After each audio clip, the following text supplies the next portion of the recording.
Yaba mfowethu, mina sengiya-understand-a ukuthi why umuntu ahlale nomuntu 10 years emhlukumeza kodwa bengahlukani, usuke umthanda. Uthando lukhulu kuna everything.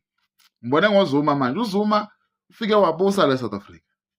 Eside isikhathi waphatha, bamzonda abantu, bamsola uZuma utshontsha imali, uZuma wakhe iParis enkandla, uZuma wakhe iDubai enkandla, uZuma wenza ukuthi uZuma. Okay. Bamkhipha uZuma ebusuku wayohlala endlini, bamthatha uZuma bambopha.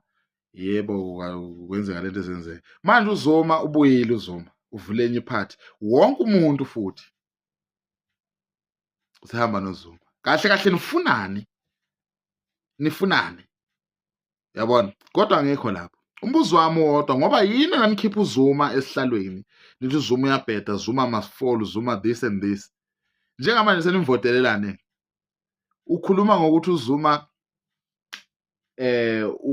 ufuna ama-province abo-4.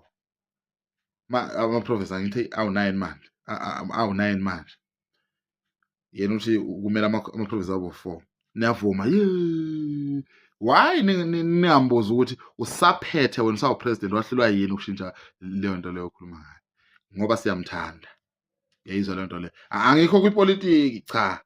Ngikhuluma ngothando mina, ngileli ivangeli engilona mina lothando. Yebo phela, angisho ukuthi buzana umsholozi imibuzo, cha.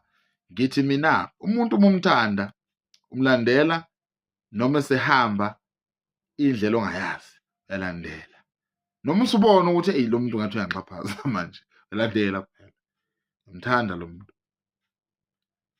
Wow.